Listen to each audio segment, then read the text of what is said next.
Vamos falar de cannabis no Brasil, um país que ainda não está preparado para isso, um país que ainda criminaliza a pessoa que está consumindo através da cor. Vai interferir com tudo, tá? É na psiquiatria, é na neurologia, é na geriatria, é na oncologia, é na ortopedia, é na medicina do esporte. Então, quem achou que a maconha ia morrer na praia, quebrou a cara. Precisa de estudo. Não pode falar dessa planta, não pode estudar, a gente não sabe, sei lá, para que exatamente vai fazer mal.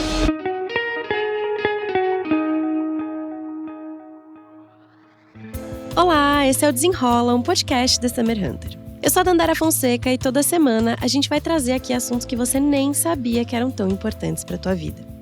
Sempre de forma solar, descomplicada e na companhia de gente que sabe do que está falando. Hoje o nosso papo é sobre cannabis. Essa erva que chegou ao Brasil nos navios negreiros e que de lá para cá já passou por diversas reviravoltas. Foi cultivada livremente até ser proibida em 1938, sofreu o auge da repressão após o golpe de 1964, mas trazida de volta à pauta na década de 70 pelos hippies, surfistas e outros adeptos da contracultura. Existem registros do uso terapêutico da planta de 2700 a.C.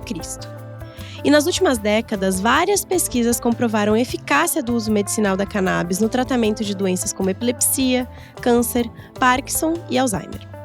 Desde 2019, a Anvisa autoriza a importação de remédios à base de canabidiol para o Brasil. Mas como o cultivo ainda é restrito a algumas pessoas e associações de pacientes, seu custo ainda é muito caro. De sapatos a cosméticos, passando por alimentos e óleos, o mercado de produtos com cannabis, ou que utilizam o cânhamo em sua produção, também vem crescendo, especialmente em países onde a maconha já é legalizada. Aqui no Brasil, desde 2019, é possível fabricar em território nacional produtos de cannabis com insumo importado. Em meio a todos esses processos, a luta pela descriminalização do uso recreativo da maconha no Brasil também continua em pauta, inclusive no STF, que atualmente julga a descriminalização do porte de maconha em pequena quantidade para uso pessoal.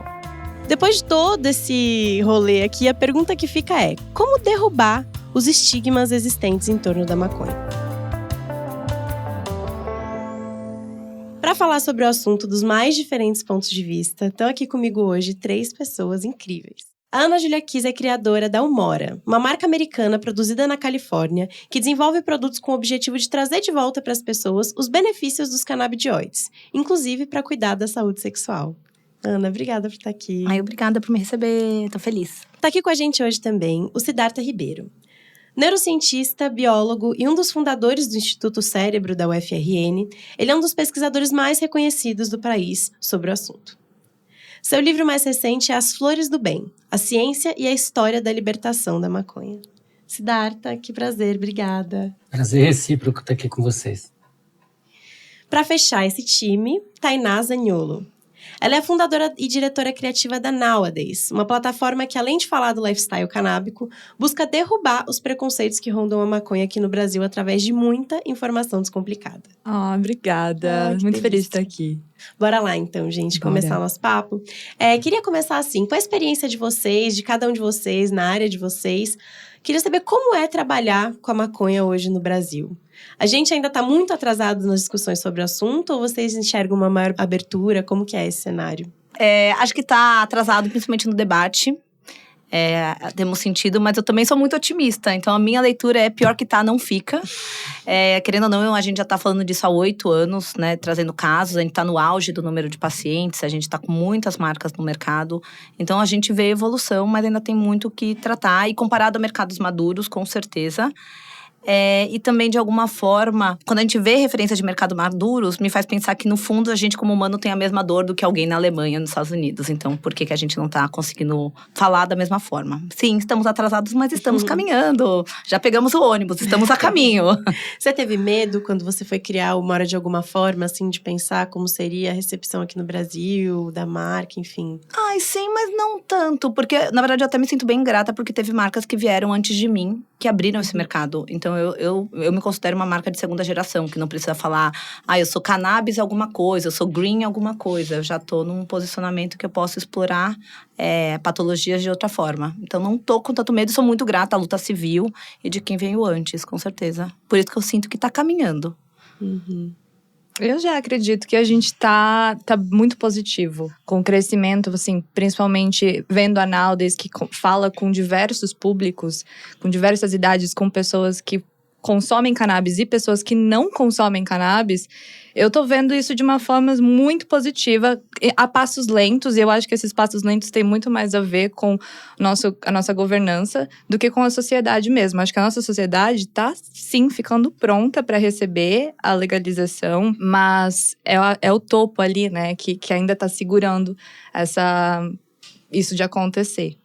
Mas é legal isso, porque você tem uma plataforma que fala com muita gente, né? E você sente que é isso, tem mais aceitação do que hate, digamos assim. Muito, muito. E o mais interessante pra mim é ver pessoas que não, que eram fora da bolha. Que elas nem, às vezes, tinham interesse em saber mais sobre a cannabis, mas agora elas têm, porque elas veem bastante na TV. Elas estão sendo, elas estão consumindo esse conteúdo de forma muito leve na internet. Então, assim, tá acontecendo, sim. A passos um pouco mais lentos do que o resto do globo. Mas, sim, eu acredito que sim. Acho que a gente tá atrasado, mas tá no caminho, certo? Uai, gente, eu concordo com vocês. Eu acho que as coisas têm andado para frente consistentemente há um certo tempo, há vários anos. Apesar de o Brasil ter enfrentado uma onda de, não vou nem chamar de conservadorismo, de reacionarismo muito intensa. Só que eu acho que é um pouco difícil para a gente fazer uma síntese sobre o Brasil, porque, na verdade, existe uma sociedade muito fraturada. Então, para uma boa parte da sociedade, a maconha é muito bem-vinda como remédio e mesmo para o seu uso adulto. Para uma outra parte da sociedade, é o contrário, uma parte da sociedade dominada por pânico moral, parece que não entenderam nada. Se fala em coisas tão simples quanto o efeito comitiva de canabinoides, eles dizem que isso não existe. Se fala de CBD, eles dizem que o THC é do demônio. Então, é uma discussão muito complicada, porque ela é uma discussão que é feita para ganho político, mas o fio que faz esse tecido é um fio de pânico moral religioso. É exatamente isso que está em movimento no Congresso com essa PEC das drogas. Então, eu compartilho o otimismo de vocês, mas eu também me dou conta de que o Brasil ele é um mosaico. E que, assim, do mesmo jeito que as coisas estão avançando, a cada momento a gente tem mais gente utilizando óleo de cannabis, mais pessoas com prescrição, mais pessoas, inclusive, lutando para poder fazer o cultivo doméstico, obtendo habeas corpus, um monte de empresas nacionais e estrangeiras querendo trabalhar aqui, um monte de startup, tudo isso é real. Mas também é real que, para uma parcela grande da população brasileira, a maconha ainda é a erva do diabo e ela enseja nas pessoas que compartilham desse pânico moral um nível de violência política, as coisas que as pessoas verbalizam são muito assustadoras. E claro que isso tem também um viés muito claro de classe e de raça. Então, para nós, de classe média, né, e sobretudo para as pessoas mais brancas, a cannabis ela nunca é um problema, ela é uma solução. Às vezes o Estado raramente vai te constranger por causa da cannabis. Se você é uma pessoa negra e periférica, é exatamente o contrário. Exatamente o contrário. O constrangimento ele é cotidiano. Acho que falar sobre isso ajuda. E ajuda também a gente entender que o Brasil ele é complexo, ele é muito grande. No fundo é isso, a gente está avançando e retrocedendo ao mesmo tempo. E é interessante puxar nesse momento também, né, Siddhartha, que não foi sempre assim, né? Como sociedade, assim, a gente já teve uma relação muito mais saudável, né, com a cannabis. Queria saber se você podia contar pra gente, assim, um pouquinho dos motivos também que fizeram a nossa relação sair ali de uma planta que era legalizada e que vários povos usavam ali na sua cultura, né, para uma planta que foi demonizada, né? Como você disse, da erva do diabo, né? Ali, essa relação. Dandara, essa pergunta é muito legal, porque quando a gente tem perspectiva histórica, a gente consegue entender que aquilo que parece muito sólido, no caso a proibição, na verdade é uma invenção recente. Até o início do século XX, a maconha nunca tinha sido proibida de maneira sistemática e ampla em nenhum lugar. Houve tentativas anteriores, mas fracassaram. E por que fracassaram? Porque ela era muito útil e ela estava na história da humanidade há muito tempo. É uma das primeiras plantas a serem cultivadas logo depois do fim da última era glacial.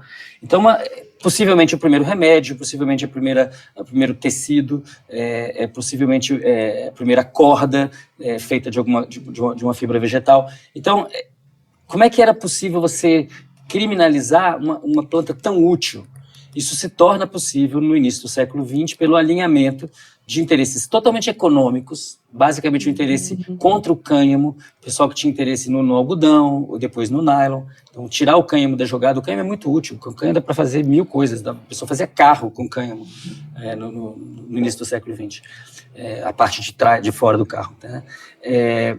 E aí, esse interesse econômico, vamos botar o cânhamo fora do mercado, se alinhou a interesses políticos, ideológicos, que na linha do racismo. Nos Estados Unidos, contra pessoas negras, contra mexicanos, latinos em geral. No Brasil, contra a população afrodescendente que utilizava o pito de pango, que utilizava a liamba, né, nas suas rodas de conversa, no seu relaxamento semanal. Muito parecido, aliás, como acontecia na Jamaica e acontece até hoje. E isso foi... a gente não pode esquecer que essa proibição da maconha, ela acontece num momento em que se criminalizava o candomblé, a capoeira, o samba.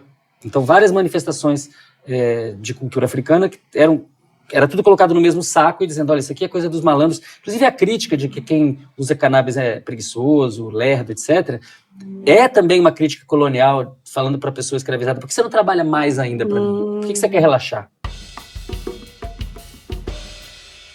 Nossa, é muito importante a gente fazer essa análise histórica para entender tudo que a gente repete hoje e a gente ouve, né? Porque, por exemplo, imagino que você usa muito com nowadays, né, Tainá? Inclusive, recentemente a conta caiu, né, da plataforma do Instagram. E aí, queria saber, assim, que você contasse um pouco pra gente como é produzir esse conteúdo, principalmente sobre o uso recreativo ali, né, da maconha. Quais os desafios? Eu costumo falar que produzir conteúdo de maconha dentro das redes sociais é tipo andar num campo minado. A qualquer momento, o AI do Instagram vai fazer um cruzamento, achar que ao invés de educação você tá vendendo e vai te suspender. A gente já caiu 4 vezes, essa foi a 5ª, foi a mais difícil, dolorosa. Mas, ao mesmo tempo, desde o início da Nowdays, em 2021, quando eu criei o planejamento e o propósito da marca, a minha ideia era trazer um novo universo imagético para a cannabis. Porque eu pensei assim, bom, vamos lá, vamos falar de cannabis no Brasil, um país que ainda não está preparado para isso, um país que ainda criminaliza a pessoa que está consumindo através da cor. O branco fumando é uma pessoa, o preto fumando é outra. Como é que eu vou falar disso? E como é que eu vou expandir e furar a bolha? Então, eu vou criar diversos vertentes de temas, onde eu vou falar os benefícios dela, eu vou falar também os malefícios dela. Ao mesmo tempo, eu vou trazer o contexto político, o porquê que isso está acontecendo, para não banalizar realmente e fazer com que as pessoas, mais e mais pessoas, e não só a bolha canábica, comece a entender, a querer ter interesse sobre isso. Eu nasci numa família conservadora, então para mim, assim, desde o inicinho, quando eu comecei a fumar cannabis, assim, era prensado. Eu estava em Osasco, então eu consumi o prensado, e até o momento que eu fui trabalhar com isso. E na hora que eu fui trabalhar com isso, era muito difícil para eu mesma explicar para minha família qual que era o meu projeto de vida, qual que era a minha missão. Então, eu entendi que trazer arte ia ser uma maneira mais fácil de falar com eles.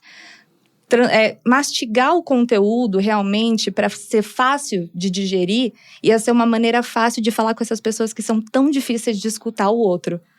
E é a partir disso que eu faço a Nowdays. A Nowdays, ela cresce cada vez mais fora da bolha, realmente. Isso é muito gostoso para mim, é muito desafiador, porque é isso, a Nowdays não é sobre o consumo recreativo, ela é sobre o universo inteiro da cannabis, para quem consome e quem não consome. Mas principalmente até, muitas vezes, em muitos conteúdos nossos, para quem não consome. Porque eu acho que é necessário, hoje em dia, a gente começar a falar com essas outras pessoas, que às vezes elas estão dispostas a escutar, mas não muito. Elas precisam receber a informação de uma outra forma, de um outro jeito, sabe? E é nessa nesse buraquinho que a Nowdays entra. Através de arte, através de design, através de conteúdo mastigado mesmo, sabe? Chamar a atenção e fazer com que a pessoa continue ali com você, né? Exato. Tipo, não solta minha mão agora, calma, eu vou te explicar mais, que é um desafio, né? É muito desafiador, mas tá sendo super interessante. Eu adoro receber mensagens de pessoas falando assim, cara, eu nem fumo e eu adoro consumir o conteúdo da Nowdays. Ou então alguém fala, cara, o conteúdo tal virou tema da minha aula, da minha professora, sabe? Isso é muito interessante pra mim, porque era um assunto que, assim, quando eu tava fora e eu queria consumir conteúdo de cannabis, eu me colocava nesse lugar, assim, tipo, eu consumo maconha, mas eu não cultivo, eu não sou essa pessoa, então eu preciso talvez criar esse lugar para pessoas como eu também, que ela não é o meu lifestyle, ela não é a minha vida, mas ela faz parte de alguma forma, sabe? E assim tem sido. E aí, Ana, falando também um pouco dos negócios, mas mudando um pouco para produtos, né? Igual o Siddhartha falou do cânhamo e tem esses outros produtos que vêm usando óleos, né? E também a maconha medicinal. Queria saber, assim, acho que muita gente ainda não entende muito bem esse lugar do que pode e o que não pode no Brasil, sabe? Como é para você ter uma marca que é produzida fora, né? Mas que você consegue vender aqui, quem pode comprar, o que precisa ter para comprar, sabe? Bem, eu digo que é um processo, assim, confuso, cansativo e caro, comparado aos mercados maduros, obviamente. Mas eu digo que o primeiro passo para você começar o seu tratamento com cannabis medicinal é querer. E isso parece meio, isso é óbvio. Mas não é porque quer dizer que você passou por cima de algum preconceito já, que você já passou por algum letramento em algum canal que te fez mostrar os benefícios, algum médico que te auxiliou nesse convencimento. Então, isso é muito fundamental.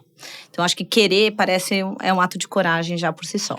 E daí, eu vou explicar um pouco de como é o sistema, o dia a dia, e vou falar um pouco da criatividade do empreendedor brasileiro, que eu acho que é um outro caminho. Então, uma vez que você tomou essa decisão de, eu quero me tratar com cannabis medicinal, como que eu faço isso? Você tem que encontrar um médico que saiba prescrever, baseado nesse sistema endocannabinoide.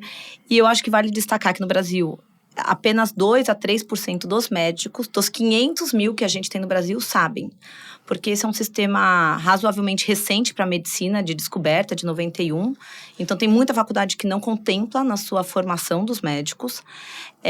Então, esses 2 a 3% que sabem, de fato, prescrever, fizeram alguma formação extra. Então, esse é o primeiro ano que a Unicamp está fazendo uma matéria eletiva, que você faz se você quiser, sobre esse sistema. Então, primeiro você tem que encontrar um médico que saiba sobre esse sistema. Então, às vezes, você fala, eu quero, mas meu médico não sabe. Então, onde eu encontro? Encontrou o médico, ótimo, excelente, você vai lá, vai ter que fazer uma consulta, você vai pagar para esse médico, para aquele momento de abrir seu coração, dizer por que você tomou essa iniciativa, qual que é a patologia, a dor eventualmente que você tenha. E esse médico vai ter que te dar uma receita. Você só compra esse medicamento, esse produto, né, a base de cannabis com receita. E daí tem 2 caminhos. Uma das receitas, ela é controlada para você poder comprar numa farmácia. E hoje já tem produto na farmácia, e qualquer rede, assim.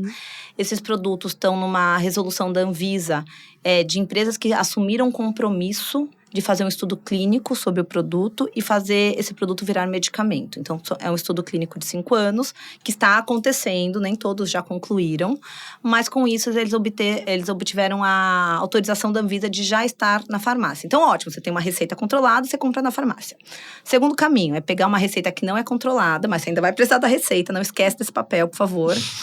E você vai pedir autorização para a Anvisa. E isso sai super rápido. Eu sei que quando a gente fala Anvisa, parece que você vai entrar no Poupa Tempo da Sé, pegar uma fila, mas sai em 3 minutos se for uma marca que já tem autorização. Então, você entra lá e pede autorização, mas você precisa pedir uma autorização, que sempre dá uma sensação de por que eu preciso de uma autorização, né? Sempre dá um questionamento. E daí você pode importar esse produto, que é o caso da Umora, de alguma forma. E a terceira via é através de ONG e de associações de pessoas que estão fazendo uma desobediência civil pacífica, que manifestaram para os juízes, assim, que iriam plantar e com isso conseguiram habeas corpus para plantio e poder, então, disponibilizar esse produto. E tem sempre o autocultivo, que é uma jornada também cara, porque você precisa entrar com habeas corpus, você tem que pagar um advogado, então parece que esse é o fácil, não é? Então, esses são os 4 caminhos: a farmácia, o importado, uma associação ou autocultivo. E daí você tem que ou que esperar, ou trazer, porque nem toda farmácia atende pronta entrega. Importar, você tem que esperar. Chega em 3 dias, mas a Anvisa abre todas as caixas, daí demora 20 dias no final. Ou a associação ainda tem esse período levar para sua casa e tal. Então, essa jornadinha, médico, autorização ou essa receita controlada e o recebimento. E esse é o caminho do sistema. A parte criativa, a gente tem uma concierge que daí te ajuda com esse processo, enquanto médico, te ensina a fazer a Anvisa, facilita toda essa jornada. E outras empresas também fazem isso. E eu acho que vale destacar que é um tratamento que custa entre R$500 a R$2.500. Então, eu falo, é cansativo, é confuso e é caro ainda. Então, mesmo nacional, independente do dólar, porque não pode ainda fazer o plantio aqui, eles só podem fazer o fracionamento. Então, tem vários impeditivos, mas hoje nós já somos mais de 400 mil pacientes. Então, estamos na luta de fazer essa estatística aumentar e também facilitar esse processo, como a gente está falando aí da 399, de uma PL, para mudar essas coisas. Nossa, é muito bom, uma aula, eu não sabia que era assim. É muito interessante, né? Porque é isso, é um conhecimento muito importante, né? Da gente saber que não é fácil, mas não é impossível também, né? E a gente consegue, né? É muito legal. Consegue. Em uma semana você resolve tudo. Parece assim cansativo que eu tenho que explicar quem que tá na RDC qual que eu tô, não sei o quê. Mas, vem com a gente pega na mão que a gente desenrola. E aí, já falando desse uso medicinal também, né? Várias pesquisas já comprovaram que a maconha pode ser, como até o Siddhartha fala que é muito bom, é o remédio do século XXI, né? Assim como o antibiótico foi para o século XX. E aí, queria saber se você pode contar um pouquinho pra gente, Siddhartha, você que tá ali no meio das pesquisas, enfim. Como que a gente tá aqui no Brasil nesse processo? É fácil fazer pesquisa sobre o assunto no Brasil? Como que andam em relação a várias doenças ali, né? Que a gente já sabe que a maconha pode auxiliar? Olha, Dandara, fácil nunca foi. Na verdade, não é fácil fazer pesquisa no Brasil sobre qualquer coisa, né? Existe uma grande insegurança já desde 2015, 2016, desde o golpe contra Dilma, que a ciência não foi bem financiada no Brasil, e na época do Bolsonaro nem se fale, foi uma desgraça, a gente não sabia nem se ia ter bolsa de mestrado, doutorado no mês que vem. Imagina a juventude, né, começando uma carreira científica, então é bem difícil. Para estudar maconha é mais difícil ainda. E isso não começou agora. O Brasil tem um grande pioneiro na pesquisa de maconha, que foi o professor Elisaldo Carlini. Primeiro artigo mostrando os efeitos antiepilépticos da maconha em roedores foi feito pelo Elisaldo Carlini na antiga Escola Paulista de Medicina, hoje Unifesp, em 1970. Né? Em 80 ele publicou o primeiro ensaio com humanos. Então, é incrível, né? Eu tive essa experiência de me encontrar com médicas, proibicionistas que ficavam negando trabalhos feitos há 40 anos, há 50 anos. Então, quer dizer, é um problema de gente que não quer se informar mesmo, não quer porque não leu e não quer ler, né? Não quer saber.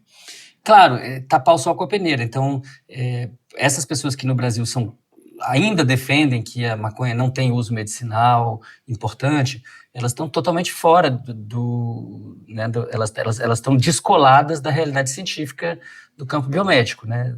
Estados Unidos, Europa, Israel, Alemanha, estão publicando horrores, assim, coisas incríveis, né? Que vão desde mostrar muito solidamente que a maconha ela é um antiepiléptico que não deve ser a última opção de quem está prescrevendo, mas muitas vezes a primeira opção, por toda a questão dos efeitos adversos bastante limitados, dos grupos de risco bastante limitados, né, de efeitos extremamente amplos, né, efeitos anti-inflamatórios que servem para muitas doenças diferentes. Existe uma tentativa de negar, dizendo que só o CBD é bom e o resto da maconha inteira é ruim, e isso é uma besteira, que vem caindo por terra. E existe uma fronteira de pesquisa que é muito dispar. Em alguns assuntos, a gente tem muita certeza dos efeitos da maconha, por exemplo, dor neuropática, para mitigar efeitos adversos da quimioterapia, no caso de quem está com câncer. E em outros casos, a gente começa a perceber agora a grande utilidade.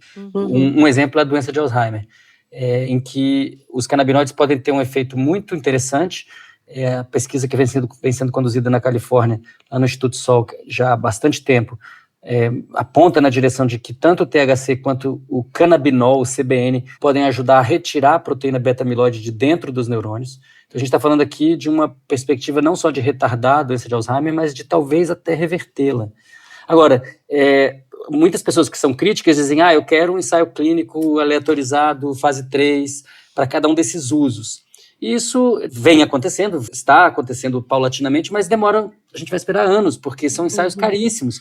E quais são as indústrias que têm interesse em financiar ensaios clínicos de extratos de plantas que elas não podem patentear? Então isso é um problema. Como é que a indústria monetiza isso? Por isso também tanto investimento em compostos isolados.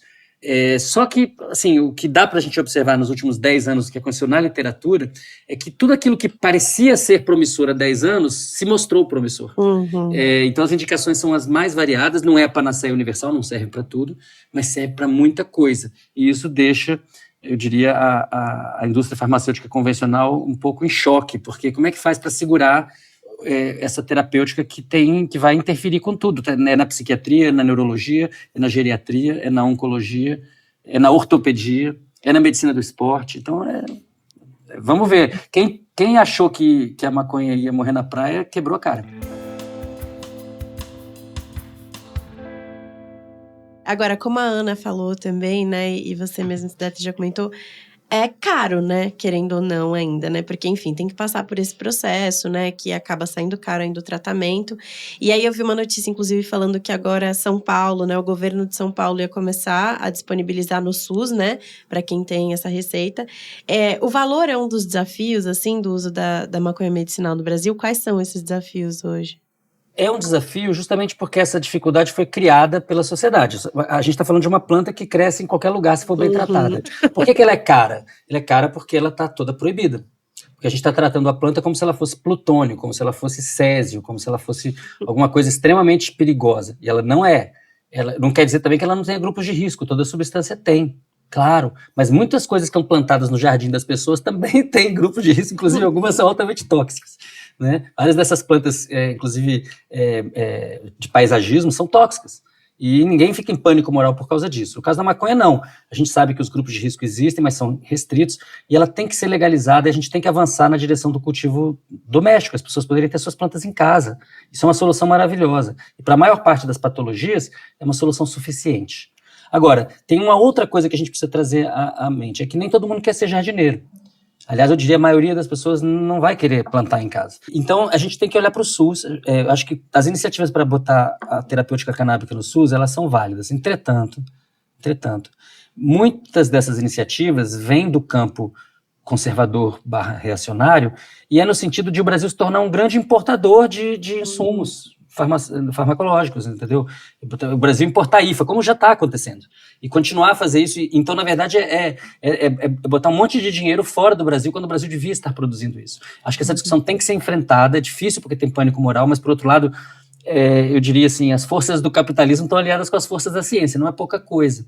E por trás dessa força toda tem a força suprema das mães, dos pais, de familiares, de pacientes. Então, quando isso tudo se alinha, a gente consegue avançar a discussão. Acho que a gente precisa lutar para a maconha estar disponível no SUS nas suas mais variadas formulações, para que isso possa estar disponível, inclusive como fitoterapia, através das farmácias vivas do SUS, e que quem precisar de um remédio carésimo, que é feito à base da formulação exata de princípios puros, que isso também esteja disponível, já está disponível a propósito. Então, que continue, né? Porque qualquer um de nós pode precisar de alguma coisa desse tipo. Mas para a maior parte das pessoas, elas vão se dar muito bem com um bom óleo de cannabis, e o Brasil ele pode não só fazer isso daí, já faz muito bem através das associações, mas ele pode explodir em termos de oportunidades de negócios, de um ecossistema muito variado para empresas de todos os tamanhos, e podemos suprir o mercado interno, que é enorme, a demanda enorme, e suprir o mercado externo, que a demanda também é gigantesca em outros lugares. O que não dá é para o Brasil ficar importando maconha. O Brasil importar maconha, eu tenho falado isso repetidamente,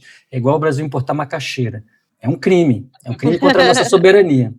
Não, concordo, e eu sou tá importando, mas eu tô sentindo, só tô importando porque eu quero estar no mercado, mas é porque no fundo eu queria estar aqui.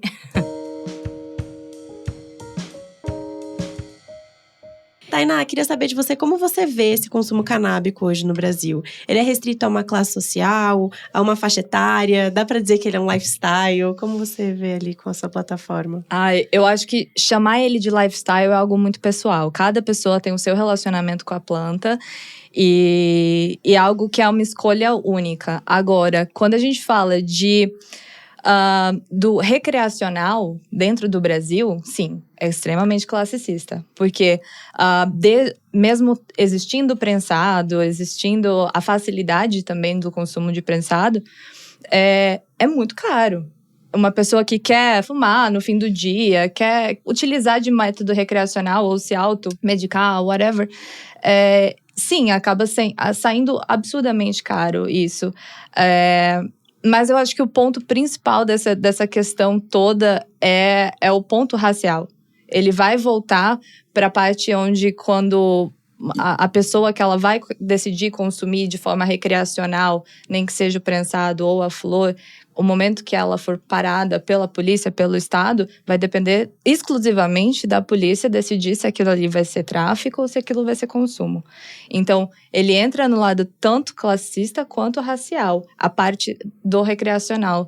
Agora, quando a gente fala de tratamentos e etc., tirando as associações que fazem um trabalho belíssimo, que dão esse acesso a todas as pessoas que querem se tratar com cannabis, quem quer consumir outros produtos de cannabis, ou mesmo cosméticos ou óleos de fora, volta para o classicismo também, porque você vai precisar entre 800 a 2 mil reais para poder fazer esse tratamento inteiro. Ela está ainda colocada em muitas caixas que a gente precisa tirar urgentemente. Na descrição da Umora, Ana, você fala sobre devolver para as pessoas os canabinoides que foram roubados pelo proibicionismo, né?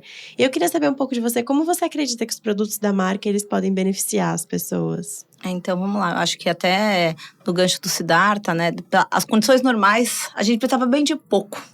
A gente precisava, né, então, TPM, insônia, uma leve enxaqueca. Isso tudo já podia, de alguma forma, estar sendo tratado com um pouquinho, de uma maneira no seu dia a dia. Então, eu gosto muito de partir de um lugar que todo mundo tem um sistema endocannabinoide. Independente do seu CEP, da sua cor, da sua religião, você vai ter que lidar. E devido a esse recorte racista, social que houve nos últimos 130 anos, a gente ficou privado de ter acesso a isso. É como se proibissem a laranja e todo mundo ia voltar a ter escorbuto, sabe? Faltou vitamina C geral, aí e as doenças iam voltar. Então, todo mundo precisa se abastecer e alimentar, nem que seja um pouco disso. Porque antigamente isso vinha através de alimentação, não é só fumar, vinha de outros usos, de chá, de maneiras terapêuticas. Então, todo mundo devia abastecer minimamente esse sistema, assim como a gente suplementa vitamina C, magnésio, óculos. A gente tá sempre se corrigindo para poder estar num lugar um pouco mais estável nosso. Então, a gente parte desse lugar que todo mundo tem, todo mundo devia fazer uso. E não precisa ser só na condição crônica e na doença de Alzheimer ou numa questão autismo. Aqueles ali são dosagens maiores, são miligramagens maiores. A gente acredita numa miligramagem diária para todo mundo. E também concordo com o que o Siddhartha também trouxe. Não é a panaceia, não vai resolver tudo. Não traga o seu amor de volta em 7 dias, já tentamos, não é ela. Mas para mim a panaceia tá na natureza. Então, pontualmente, eu sou uma pessoa que estou na luta pela cannabis, mas eu estou numa luta pela natureza. Então, acredito em fitoterápicos, no poder disso. Então, as fórmulas da Umora também tem outros fitoterápicos para trazer outras soluções. Então, não é só cannabis. A gente faz ali um composto maior, mas todo mundo devia se suplementar. A Anvisa não deixa usar esse termo de suplementação. Eu gosto muito desse termo, porém, eu acho que é para onde a gente está caminhando do que ser um produto à base de cannabis ou um medicamento. Mas todo mundo devia fazer uma mini dosagem diária para reabastecer. Essa leitura. E aí, nos últimos anos, a gente viu vários países aí, né? O Canadá, a Alemanha, mais recentes, legalizando, né, a maconha, tanto para o uso medicinal, quanto para o uso ali em produtos, né, desse mercado do canábico, o recreacional ali. E aí, queria saber de vocês, assim, vocês acham que a gente está muito longe da legalização aqui no Brasil?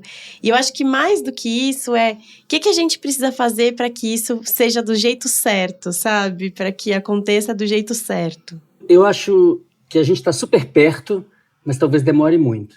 Porque existe uma força de resistência gigantesca que só pode ser resolvida com muita conversa. Então tem um trabalho de conscientização gigantesco pela frente. A gente tem avançado muito. Para quem está militando, ativista nessa área, é evidente que esse é um assunto que interessa as pessoas. Você vê as pessoas mudando de ideia na sua frente. Na verdade, o que faz as pessoas mudarem de ideia instantaneamente é quando elas ficam doentes, né? E isso é um pouco triste, mas também tem uma função nisso, né? Que você vai somando o time de pessoas que têm interesses diretos naquilo ali. São interesses pessoais. Não é só quem está doente que precisa da maconha. A maconha, ela pode fazer parte da vida das pessoas como o suco de laranja ou como o café que ela toma de manhã. É claro que a gente tem que olhar sempre para o uso problemático, saber o que é um uso problemático, aquilo que para uma pessoa é tranquilo, para outra pessoa não é. As pessoas são muito diferentes geneticamente, reagem de maneira muito diferente à mesma variedade da maconha. Agora, essa discussão é uma discussão que só pode ser feita com muita ciência, com uma abertura muito grande para fatos novos. E isso, infelizmente, não é o que acontece com muitos políticos, pastores, delegados e demais arautos do conservadorismo. Então, para essas pessoas, existe uma categoria chamada droga, que contém todas as coisas do demônio. E que tem uma outra categoria de substâncias que não são droga. São coisas muito bacanas e que não devem ter risco nenhum, porque, afinal de contas, são vendidas nas farmácias e nos bares, e inclusive nos supermercados. E isso é uma grande besteira. Não existe essa distinção entre droga e não droga. É tudo droga. E essas drogas todas, naturais, sintéticas, semissintéticas, todas elas podem ter usos e podem ser abusadas. A gente deveria olhar para isso de maneira desapaixonada e aí sim compreender que entre as substâncias todas disponíveis, a maconha é uma das mais benignas, é uma das mais relevantes para a saúde de adultos e idosos. E compreender isso pode acelerar muito esse processo, porque, de fato, em determinados círculos sociais no Brasil, a maconha está legalizada. O legalize rola solto em vários lugares do território nacional. Só que é muito injusto, porque, ao mesmo tempo, a polícia continua entrando nas casas das pessoas, de favelados, de pessoas periféricas, e matando pessoas, inclusive dormindo, e dizendo, não, tudo bem, eu matei, porque, afinal de contas, era um traficante. Exato. Então, essa loucura que a gente tem de uma parte da sociedade estar totalmente de boa, totalmente já vivendo uma legalização na prática, enquanto que uma outra parte da população morre de medo, inclusive gente que nem usa, que nem está a fim de usar, mas morre de medo das consequências de repressão policial que esse uso implica. Então, eu não sei dizer se a gente está perto ou longe, porque eu não sei dizer que tipo de país a gente quer ser. A gente decidiu ser o que exatamente no século XXI? Isso tem a ver com questões políticas muito mais amplas, sobre liberdade de expressão, sobre os limites da liberdade de expressão diante da democracia, sobre a questão da desigualdade. Então, eu sou otimista, eu acho que se tem uma pauta progressista que avançou nos últimos 10 anos, foi essa, sem dúvida. Mas não acho que a gente vai conseguir resolver esse problema específico da maconha sem atuar numa ignorância mais profunda, que é essa discussão sobre droga. As pessoas que têm pânico das drogas são as pessoas que mais vão às drogarias. Olha que loucura. Eu concordo totalmente, e eu acho que além da ciência é falar com mais pessoas. Assim, meu ponto é quanto mais a gente consegue abrir essa conversa, assim, com pessoas que são contra, com pessoas que não dão ouvidos, com pessoas conservadoras. A gente tem que tentar falar com eles, a gente tem que encontrar formas de falar com eles, e nem que seja, assim, tem uma frase, eu morei muito tempo lá fora, que é kill with kindness, e que é tipo, mate com delicadeza, quebre isso com delicadeza. E eu levo isso para mim, para o meu jeito de trabalhar dentro da Nowadays, que é trazendo a arte, trazendo o conteúdo difícil de ser mastigado de uma forma muito leve, para que eu consiga entrar em mais casas. Eu acho que quanto mais a gente conseguir falar com pessoas que não estão dispostas, ou não estavam dispostas a ouvir, ou que demonizavam a planta só porque elas passaram a vida inteira escutando que a planta era do demônio, vai ser um caminho pra gente, sabe? Realmente, abrir esse leque, assim, de outros mindsets mesmo, deles conseguirem ouvir a gente. E eu fico pensando também nessa pauta da comunicação, da importância também de falar sobre outras questões, né? Então, por exemplo, sobre violência policial, né? Sobre racismo, porque acho que tá tudo muito intrínseco ali, né? Não adianta a gente legalizar e esses problemas continuarem aí tão fortes como a gente tem hoje no nosso país, né? Porque, cara, vai continuar dando ruim, né? Tanto essa pauta política, quanto também a redução de danos. Eu acho que ter esse equilíbrio na comunicação de cannabis, de maconha com as pessoas e falar para elas assim, olha, cara, ela é boa, mas ela não serve para todas as pessoas. Você sabe, se você tem algo em você que pode desencadear algo ruim, você tem que tomar cuidado, sabe? Ao mesmo tempo, você vai consumir, você vai fumar, usa piteira de vidro, sabe? Trabalhar a redução de danos e a conscientização em todas as vertentes, eu acho que é super importante. Então, a comunicação de maconha dentro do Brasil, ela tem que partir de todos esses lados, assim, na minha opinião. Tanto o científico, quanto o político, quanto o de redução de danos, sabe? É um leque gigantesco ainda que a gente tem que trabalhar e trilhar e dar a mão todo mundo para falar com quanto mais pessoas possível. Eu vejo aqui 2 exemplos, assim, da resposta de como que a gente vai chegar. É estudando, que é o que o Siddhartha tá fazendo, e educando, que é o que a Tainá tá fazendo, assim. Então, eu acho que é fundamental, porque com o estudo a gente consegue as comprovações, apesar que demore e tudo mais, e educando para conseguir colocar essa pauta. Então, eu que navego isso comercialmente, dos frutos dele, para mim, são esses 2 pilares. E eu acho que também é esse zoom out. Tá tudo muito interligado. A gente tá numa discussão de... quando tava, né? E teve esse plot twist ontem de PEC, todo um caos, né? Mas, é traficante ou é usuário? A gente tá querendo falar de legalização. Já, isso aqui é muito pequeno, ficar traficante, usuário, sabe? Ou não misturar isso com a questão racista. E a cada sessão eles passam para a próxima sessão, aí a próxima sessão, e daqui a pouco já virou 3 anos e eles ainda estão decidindo a quantidade mínima para o policial decidir se a pessoa ela é absurdo, assim, sabe? Voltar para esse assunto todo mês. Aí gera aquela ansiedade em toda a nossa bolha, em toda a nossa... Todo mundo que trabalha com isso, não, agora vai, hein, agora vai. Aí você assiste o plenário e fala assim, poxa vida, eles estão discutindo se é 30, se é 20, se é 60, se é 100. Aí vem e fala, não, então vai, deixa pra próxima. E o melhor é que são pessoas ainda sem conhecimento nenhum sobre isso, né? De quantas gramas dá pra fazer com os Vex. É muito louco. É patifaria, assim. É feio, sim, sabe? Eu acho que isso é mais desesperador ainda, né? Quer ver que uma galera que não estudou nada, né? Não leu, assim, uma frase sobre o assunto, né? Na verdade, é um diálogo de surdos. Porque as pessoas que não estão a fim de entender, elas não estão mesmo a fim de entender.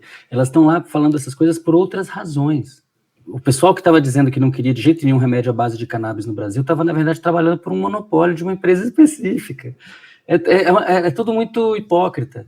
E são essas pessoas que muitas vezes estão se enchendo de tarja preta quando chegam em casa, ou tomando seu uísque 12 anos, e enchendo a boca para chamar os outros de maconheiros. Agora, acho que a gente precisa não perder de vista, não podemos perder de vista, que quando essa legalização acontecerem, é preciso haver um processo de reparação. Isso já está sendo feito lá nos Estados Unidos, a meca do capitalismo. Então, Nova York, quem tem licença para fazer dispensário de maconha, geralmente é alguém que tem uma condenação por porte de maconha. Geralmente é uma pessoa negra ou indígena. E isso é super bem-vindo, porque aí você começa a reparar o dano que foi causado a essas comunidades específicas por uma guerra às drogas que não era do interesse de ninguém, e sobretudo não delas, né? E que não protegeu ninguém dos efeitos nocivos das drogas, porque de fato a guerra às drogas não impediu o aumento de consumo, não promove a redução de danos, não permite que as pessoas entendam sobre grupos de risco, é uma desgraça, um negócio horroroso, e a gente precisa abrir esse verbo, ter essa conversa. Concordo totalmente, Tainá, chegar nas pessoas, é isso, né? Dizer para as pessoas, eu vejo no que a Ana Júlia faz, muito desse papel de falar assim, galera, isso aqui não cabe na caixinha do medicinal só. O medicinal é super importante, mas ele é muito, esse uso é muito mais amplo. Primeiro, ele não é só medicinal, ele é terapêutico, não é só profissional da medicina que poderia prescrever. Então, tem vários outros profissionais da saúde que têm tudo a ver com cannabis. E, para além disso, aquilo que é recreativo também já é um bocado terapêutico. Eu falo isso no Flores do Bem, no meu livro sobre esse assunto. Assim, a gente não pode olhar para a maconha como se ela fosse muito diferente das outras plantas que estão ao nosso entorno e que servem para a nossa vida, para a gente viver melhor. A gente tem alecrim, a gente tem boldo, a gente tem carqueja, tudo isso é muito útil. Ah, mas a pessoa pode ter uma overdose de carqueja? Provavelmente pode. De maconha é mais difícil. Mas, de qualquer maneira, a gente tem que olhar para as questões de abuso, de uso problemático, mas também tem que se entender, compreender que essa planta foi vilipendiada, que ela é uma planta muito antiga e muito importante para a nossa espécie, e que quanto mais cedo a gente parar de demonizar ela e tratar ela com respeito, melhor para a nossa sociedade, melhor para a nossa vida, melhor para o nosso convívio, de mais respeito uns com os outros. A maconha, inclusive, tem isso, ela é uma substância que promove estados muito harmoniosos, muito pacíficos na maior parte das pessoas, coisa que muitas outras substâncias que são legalizadas e até glorificadas não promovem. E até a Siddhartha tocou num ponto muito importante de como eles estão agindo lá nos Estados Unidos, em Nova York. Eles têm um projeto que chama Less Prisoners Project, que é um projeto muito interessante, que eu acredito que no momento que a gente começar a realmente caminhar para esse lado da legalização, seria extremamente importante, que é dar uma olhada em todas as pessoas que foram presas por porte de maconha, tráfico de maconha, entender o caso delas e voltar elas para a sociedade. Como, sabe, isso está acontecendo na Califórnia, tem diversas pessoas agora são donos, business owners mesmo, e estavam presos pela cannabis. E agora, com a legalização, o Last Prisoners Project tira eles de lá e dá essa oportunidade deles serem realmente dono de um negócio que eles, né, acabaram se ferrando no passado. Eu posso somar, o Siddhartha trouxe o modelo de Nova York, né, e eu gosto também muito, assim, porque o Biden deu clemência para todo mundo que foi preso por porte de cannabis, para ser solto, porque tem um monte de gente ganhando dinheiro, vendendo cannabis, e não faz sentido nenhum ter gente presa pela mesma razão. Então, e eu provoco aqui, porque a gente falou, estamos perto, mas quanto tempo demora para chegar nesse perto? O que dá para fazer agora? Então, por exemplo, a gente tem cashback social. Então, a gente doa parte do nosso faturamento para mulheres egressas do sistema carcerário e para a Cultive, que é uma ONG que disponibiliza óleo para pessoas que não têm a condição social. Então, assim, tem 500 marcas no Brasil, 18 já na farmácia, Big Pharmas. Cadê o impacto agora de reparação? Não precisa só legalizar e fazer a reparação. O dia seguinte a gente repara. Tipo, hoje dá para fazer um cashback já. Dá a parte do seu faturamento, emprega, sabe? Ponha na mesa. De volta, né? Isso é muito legal, porque é isso, né? Não é só falar legalize já, né? O que você tá fazendo desde hoje, o que você vai fazer quando vier essa mudança, né? O que a gente vai fazer como sociedade, é muito importante. E aí, só pra gente finalizar, a gente já falou um pouquinho aqui, mas eu queria me aprofundar um pouco, porque eu acho que é isso, né? Vocês três falaram. A gente tem que sair desse lugar de demonizar a planta e falar com sinceridade sobre ela, mas também não dá pra cair nesse lugar de que é pra todo mundo, né? E falar que todo mundo vai se sentir bem usando. E então, eu queria saber de vocês, assim, quando a gente fala de cannabis, a gente também precisa falar de redução de danos. E aí, por exemplo, um consumo diário, por exemplo, ele é bom, é ruim, é problemático? Eu acho que o consumo diário pode ser necessário, é o caso de muitas pessoas com prescrição médica. Ele pode ser desejável e ele pode ser indesejável. Isso vai depender muito de quem é que está fazendo esse uso.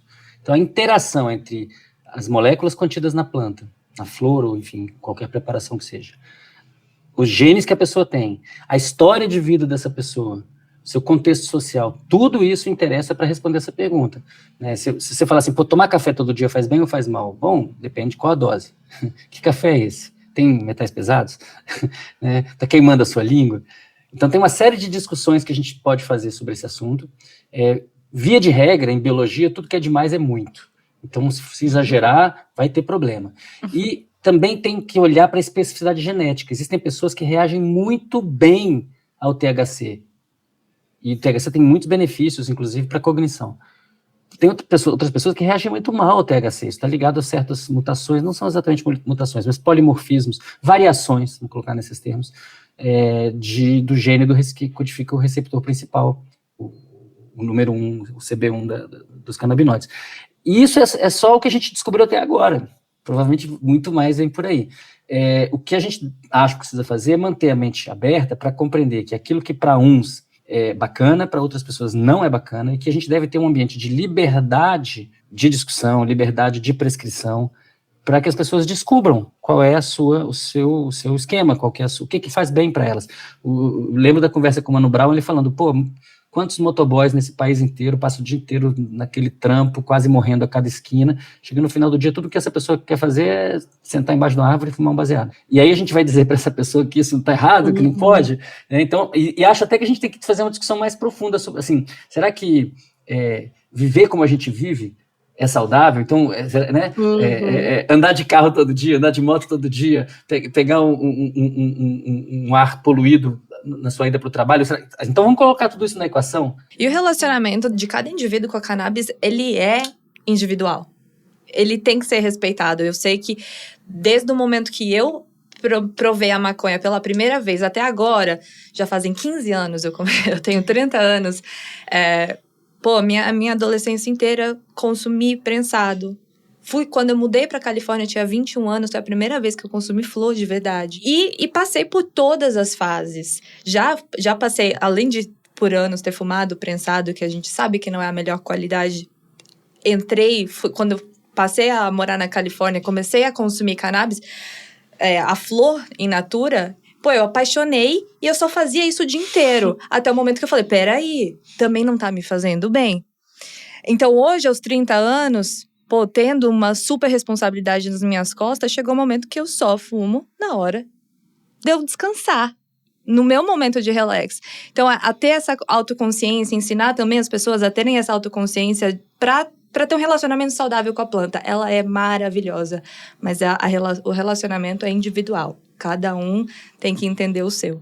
E eu faço a provocação, porque é isso, precisa de estudo. A gente não pode falar dessa planta, não pode estudar, a gente não sabe, sei lá, para que exatamente vai fazer mal, sabe? Então, a gente tem que estimular o estudo. Hoje tem teste de DNA, que talvez você já consiga fazer uma pré-leitura de qual que é a espécie que vai te fazer mal. Mas quem tem o acesso, tem várias problemáticas e é uma planta que tem 10 mil variações. Sabe, aquele, às vezes, com 20 anos você provou, com 30 anos você provou da outra vibe, sabe? Então, as coisas mudam muito, são muito... Eu falei, 10 mil não tem tanto vinho. Só não tem tanta uva pra gente provar, sabe? Então, assim, eu não vou viver essas 10 mil pra saber qual que é a perfeitinha pra mim, sabe? Não vai dar tempo de viver tudo isso.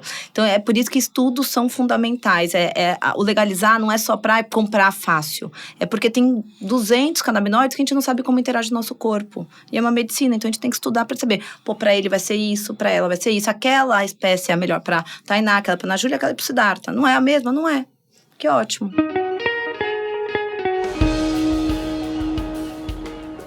Bom, gente, agora a gente vai para a nossa pergunta sobre o verão. Ela que finaliza todos os episódios aqui do Desenrola. Que, enfim, a gente ama o verão aqui e a gente sempre arruma um jeitinho de falar sobre ele. E aí, a nossa pergunta de hoje quero saber se vocês são do time que vai pra praia pra relaxar e ficar deitado ouvindo o som do mar, ou vocês são do tipo que não consegue ficar parado, tem que entrar numa roda de altinha, tem que jogar um frescobol. O que vocês curtem fazer na praia? Eu vou pra praia pra ficar embaixo do guarda-sol, acender o meu belo baseado e ficar em paz. Assistindo a altinha, mas tô aqui. Eu tô na cadeira do lado pegando baseado na Tainá e começando uma roda, mas bem tranquilinha, sabe? Não quero altinha. Esse é o meu verão, E você, Siddhartha? Eu gosto de me mexer, eu gosto de nadar muito, de ficar pegando jacarezinho com meus filhos e gostava de correr, depois o joelho começou a incomodar. Jogar uma capoeira, dá pra jogar. Gente, é isso. Queria agradecer demais a presença de vocês aqui. Foi muito incrível. Muito, muito, muito obrigada. Obrigada a você. Muito bom. Obrigada, adorei. Obrigado a vocês. Ótimo. Foi muito legal. Bora desenrolar essa. Bom, gente, espero que você que tá aí do outro lado tenha curtido esse papo tanto quanto a gente. Siga o Desenrola na sua plataforma de áudio favorita. Conheça o trabalho do The Summer Hunter em outras plataformas. Conheça o trabalho também da Tainá, da Ana Júlia e do Siddhartha. E é isso. Até o próximo episódio.